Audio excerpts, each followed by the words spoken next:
All right, we are live on YouTube. Thank you all for being here today. I really appreciate it. Sorry about that. Let me click that back out of there. Thank you for joining us today. I am Jessica Hayes, the Work-Based Learning Coordinator with Alignment Rockford.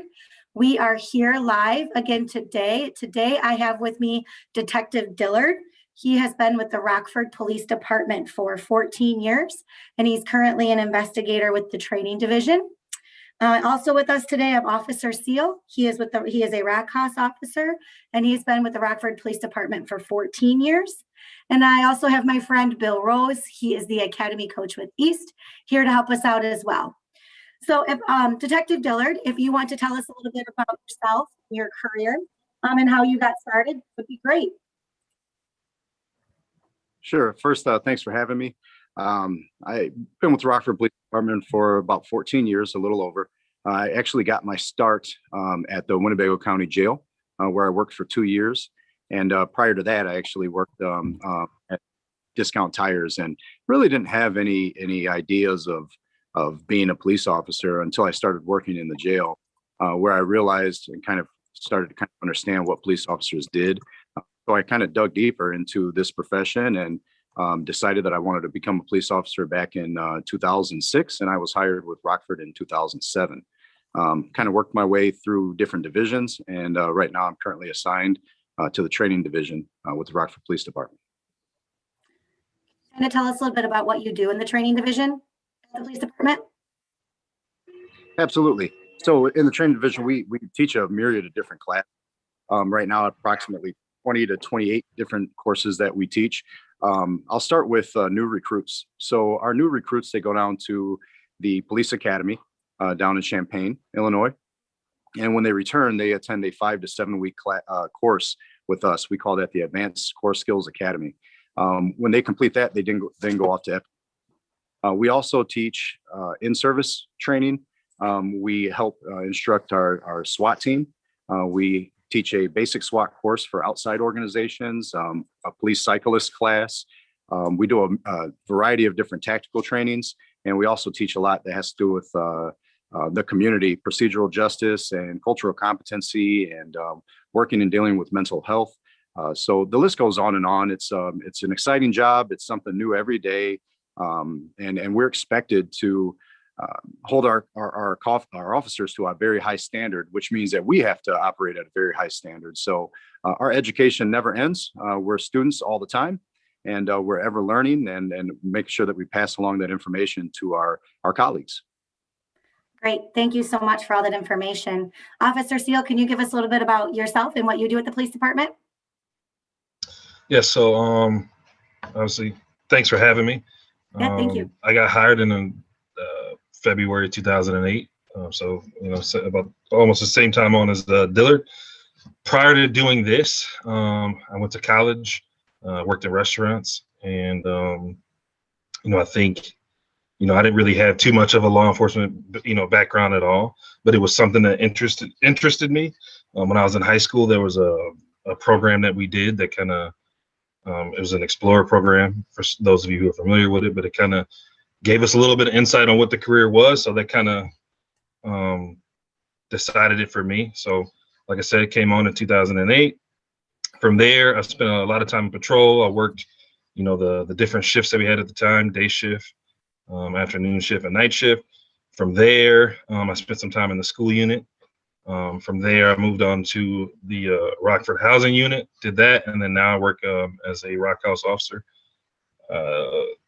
The best way that I can describe the Rock House officer position is it's kind of the philosophy. It's kind of like non-traditional policing. So, we live within the community. We help out with a lot of different community engagement events. We also, do, what people would consider as regular police work, stopping cars and, just dealing with the different issues that may come up within the community. So we kind of, we're kind of a jack of all trades, so to speak. Sounds like a fun job. Yeah, it can be. So that kind of leads me into my next question. What excites you about going to work every day? What excites you about being a Rock House officer? Just the fact that it's it could be anything. I hate to sound like a cliche, but it's almost like a box of chocolates. You never know, what the day is going to bring. So, I mean, it could be just regular run of the mill stuff, handling different complaints that particular people in the neighborhood have. It could be sometimes they might even call us in to assist on, drug raids. It could be anything. So we're like, whatever they call us for is kind of what we do. And so we kind of answer to the people in the community. We also have our bosses that we answer to. So, the ever changing aspect of it is what makes it exciting for me. So you're saying no day is the same. That's right. No day is the same. No hour is the same. I guess we could say that, right? This is true. How about you, Detective Dillard? What excites you about going to work every day? Again, I agree with Officer Seale. It's exciting. There's something new every day. I specifically enjoy teaching the new recruits that come back from the academy.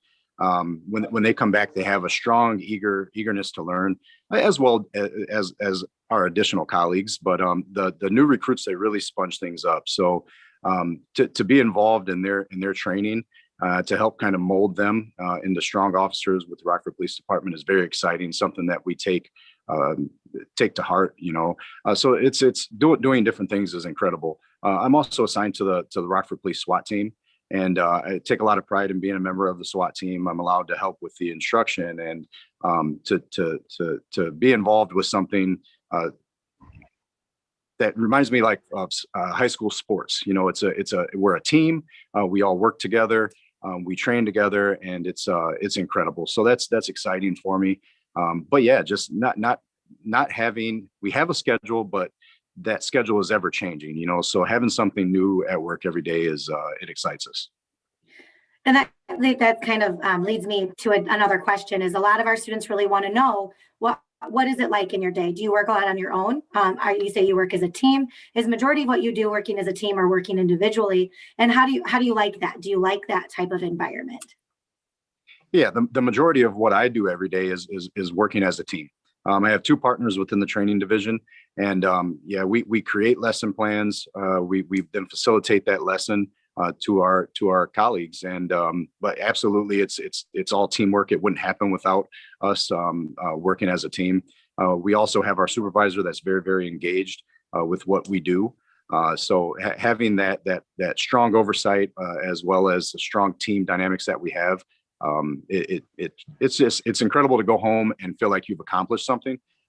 Whether you work at Chrysler or you work at, as I said, Discount Tires, every day you're able to go home and say, at Discount Tires, I could go home and say that I sold, $1,000 worth of tires, and it feels good to actually accomplish something, no matter what it is.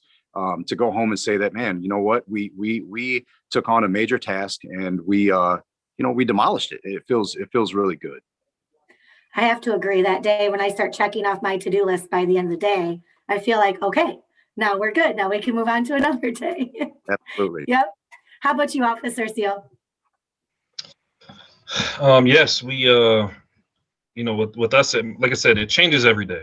So some days there might be more things that you do with other people, and some days there may not be. So, I'm more or less a part of the community service unit. So if there's like major projects that they have working on, we'll all kind of band together to help out at the same time. I have my own projects that I work on, or my own complaints or whatever that I'm responsible for to kind of solve. So it just depends. And, the good part about our unit is, if anyone needs something, like we could just pick up the phone and call, and, more than one of us will be there to kind of help out no matter what it is. So, sometimes it might be like a drug complaint where maybe we need to do a little bit of surveillance, like, those types of things we'll all work together on. And like I said before, they'll call us sometimes and have us help with doing raids and different things. And that's one of those things that we'll all team up on. And back before the COVID shutdowns, we used to do a lot of like community events, like block parties and things like that. And again, those are all things that we would all kind of come together to make happen. So. You talk about like projects and things like that. Is there one of the coolest, let's say, either a cool project you're currently working on, or maybe what is one of the coolest projects that you have done? Um, as far as the Rock House officer, when I came to the community, and I began to kind of learn some of the neighbors and different things, one of the first things that I realized is the community was very, diverse, and it had, maybe like some of the people there were like immigrants or refugees. And, what I figured out pretty quickly is that a lot of people in the community, they loved to play soccer together. So what I was able to kind of do is, get a lot of these kids in the community and kind of like organize games for them to play. So, after a while of kind of playing together, we kind of, in a way became our own team. And so from there, then, I had to reach out and find different, coaches to, bring other kids maybe from other communities to play against. And, it was just, for me, that was a good thing to kind of bring everybody together and have a little fun with them. So are you a good soccer player? No, I play football, but I watch a lot of soccer, and I've learned a lot about the game over the years. So, I don't want you to be misconception. I don't play, like I'll probably break my ankle or something, but I kind of coach them more or less. But if we need an organized soccer event, you are my guy. That is correct. Awesome. How about you, Detective Dillard? Can you tell us a little bit about a cool project you worked on in the past or something you're currently working on? Sure. So back maybe 5 or 6 years ago, we opened the first Strong Neighborhood House on Revelle Avenue. And I had the opportunity to be the officer that was assigned to that house. Now, I didn't live in the house like Officer Seale, but I did respond there and work directly with the community every day. What makes it unique was I was given like full autonomy to go in there and kind of build a program that I've watched evolve.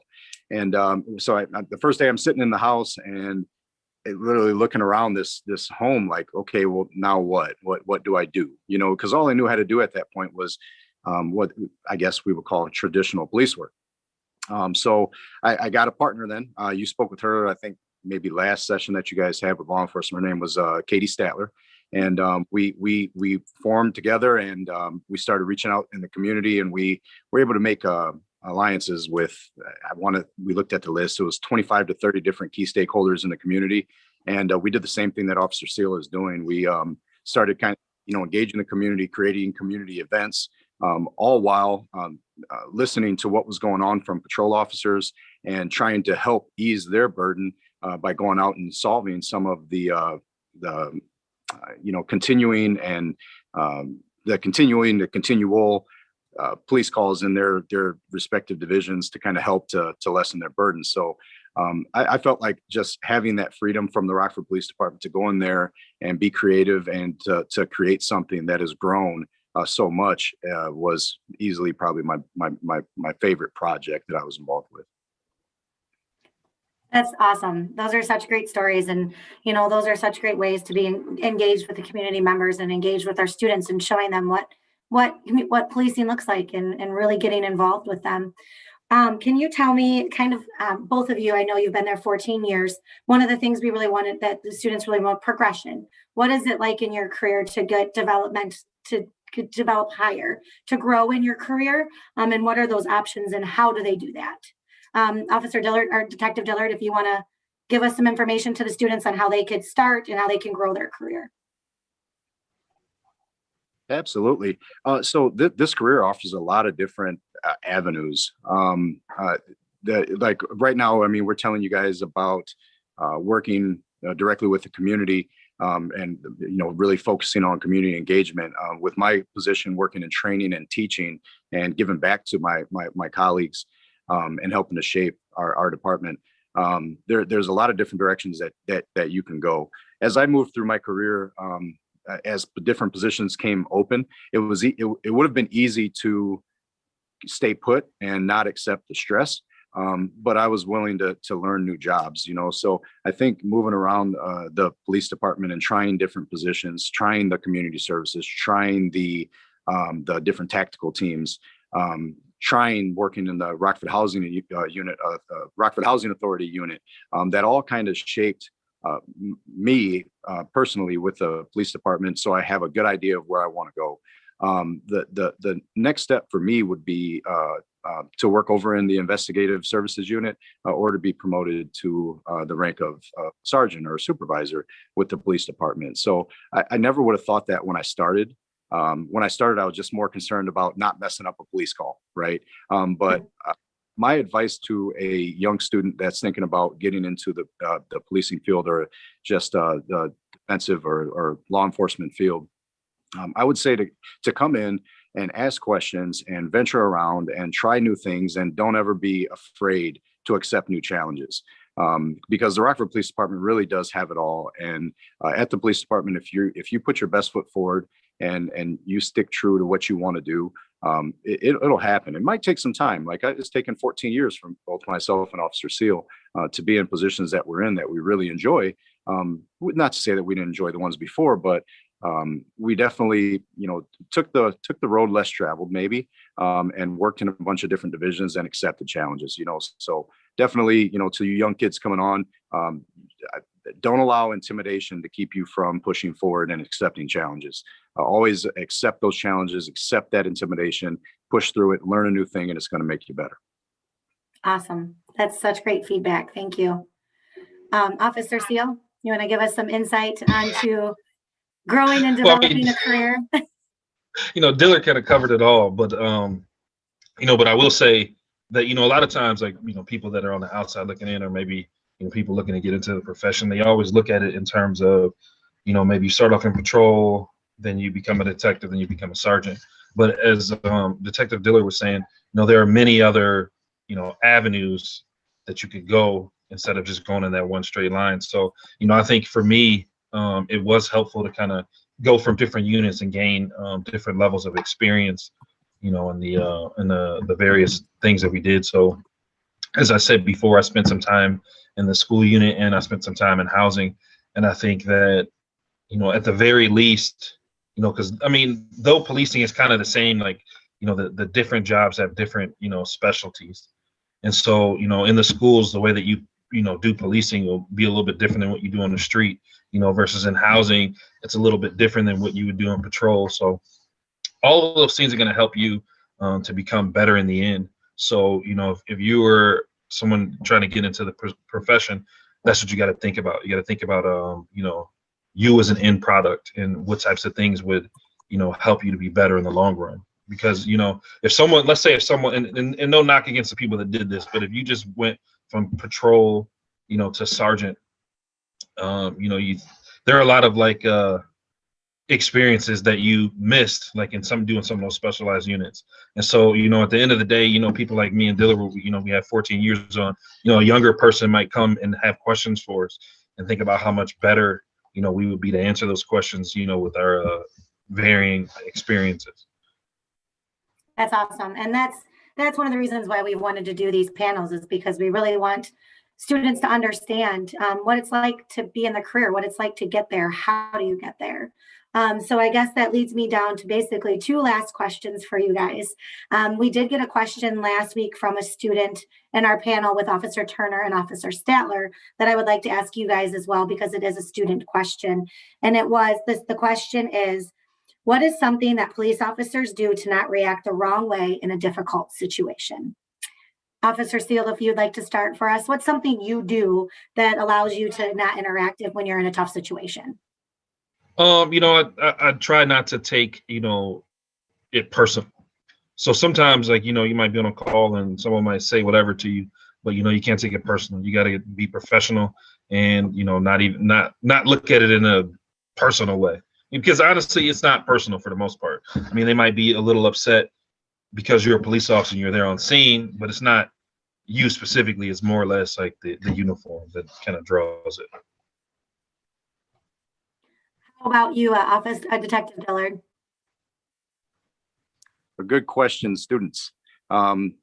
So I think that a high level of training and confidence, and like Officer Seale said, not taking things personally. Oftentimes when we get a 911 call, somebody's having the worst day of potentially their life, right? And we look at that objectively, and we want to be neutral in all of our decision making. So I personally am by nature a calm guy. so it's pretty easy for me to not take things personally. But I think that my ability to be able to stay calm in a stressful situation is a direct result of my training. The training that I got from all the trainers before I've been in this position did a really good job with helping to form me, so which goes back all the way to the first question of something that I really like about my job is the fact that I get to carry on that tradition of high level training with the police department so that our younger officers can be calm in those situations as well. And I think that it reflects positively on our police department, and our people do a very, very, very good job. That's great. Thank you so much, both of you. And one last question to both of you. Detective Dillard, I'll let you go ahead and go first. I'm 16, 17, 18 years old, and I'm interested in law enforcement, not sure really what I want to do. What do I do? What's my next steps? What would you say would be the next steps that I should take in going down that career pathway? Well, the first thing that you should do is ask that question. And that's a huge step. And whoever asked that question, thank you for that question. I'd say, maintain good studies. Understand that the things and the decisions that you make right now could affect you for the rest of your life, not only with regards to becoming a police officer, but for anything that you have ambitions to do in life. So keep studying, stay engaged with your community, ask questions and seek clarity for things that you don't understand.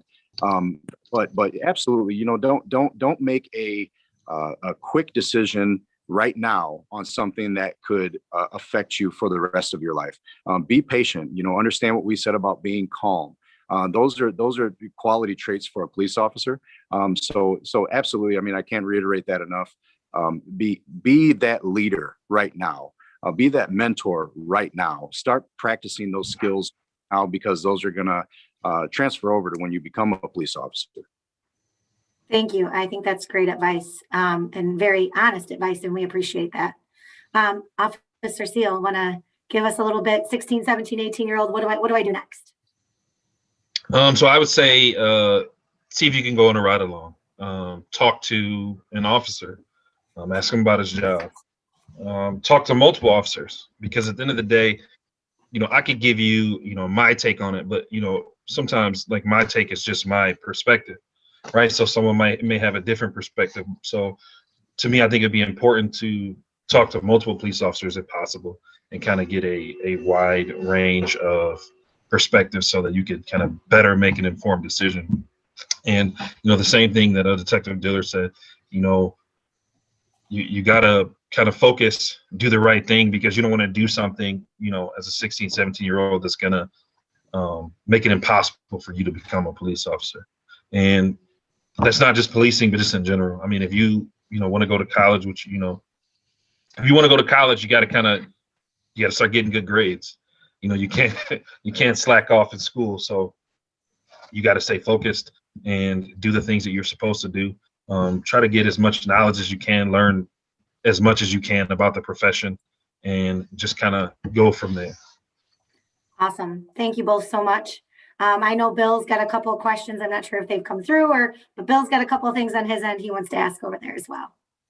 So we always get a lot of questions from students on a various realm of things. And one that usually comes up is, if I am going into policing, what is along the way going to give me the advantage over someone else who is an applicant? We know that there's a lot of applicants for some of these jobs.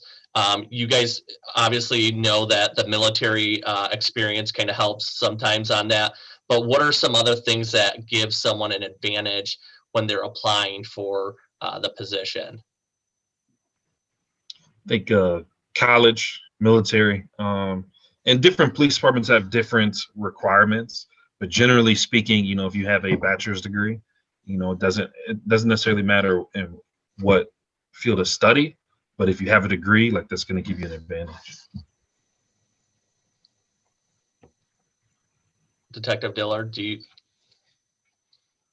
Sure. So, my route that I took was through, I started in law enforcement working in the jail, and that opportunity working in the jail helped me to hone my skills as a communicator. It helped me to learn how to be patient, to be effective, to manage my time, to be organized. So all those things, time management, organizational skills, patience, communication skills, both written and verbal communication. So, you kids, when you write an email, write that email like, it's a Pulitzer Prize winning novel, right? Take pride in what you do. So I agree. I absolutely agree with Seale that with Officer Seale that college definitely helps, and good grades absolutely help. You need those things.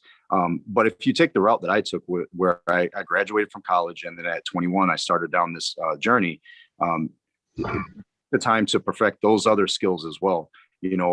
Take pride in everything that you do, and maybe that'll give you an edge, because that shows during a interview. That shows when you sit down with the Police and Fire Commission, and they see that you do have strong conviction. I think that's worth its weight in gold. And then another one that keeps coming up with our students is kind of along the lines of what's been happening more recently. And I'm not going to make it a difficult question, because we know the politics of what's happening. But one student had asked more recently about, like, if you were a police officer who was in the top ranks, or you were running a police department, or you had some policy changes, what would you, as an officer in a leadership position, if you had one thing you could change about policing, what do you think that would be? Want me to go first, Seale? Yeah, go ahead. Yeah, and that is a difficult question. It's a hard one to answer, because working in the position that I am, I'm around administrators all the time, and I see what I just said about conviction and the amount of effort that is given. I see that every day. I see a strong, high level of conviction, and people that really, really, really have dug into this profession and want to do the best. One thing that I say is going back to the late 1800s with Sir Robert Peel. Back in the now again, students listen to that. Back in the late 1800s, Sir Robert Peel authored the 9 principles of policing, and one of them was that the police are the public and the public are the police, right? So maybe one thing not saying that we aren't doing it, but something that I would drive home is that that if the public wants policing to be a certain way, then we can have those conversations, which we do. But it's definitely a principle that I stand by, that I believe in, that police and public definitely have to work strong hand in hand together. And again, it's Mr. Rose, this is a difficult question to answer, because I see that happening in our community now, and I feel like our chief definitely pushes community engagement. But I guess my answer to this would be that I would continue to grow and evolve that. We have a very good foundation. Continue to grow and evolve that community engagement factor.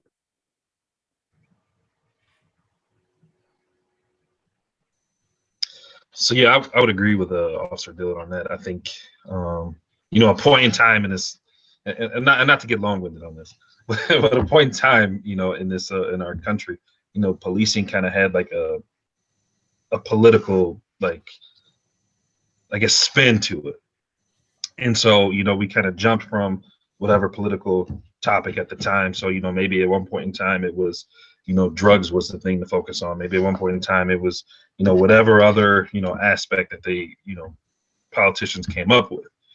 But I think if we kind of return back to those core principles of what, Officer Dillard was talking about in Peel's principles, it would get us to where we kind of need to be. Because the last thing that we want to do is kind of drive this wedge between, the police and the public, because as he was saying before, like, we're really, we're really one. But kind of where we are now is that a lot of people, they don't view it that way.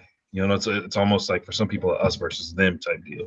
And if we continue down that path, I mean, like, it's not going to be good. Like, the end result will just be, two sections of the public kind of like at each other's necks, and that's not gonna get us anywhere. So we just got to get back to those core values of what we were when when the whole idea of this policing started. Like, once we can get back to that and kind of get everybody on board, that's how we can come together and kind of get through it. So that's what I would say.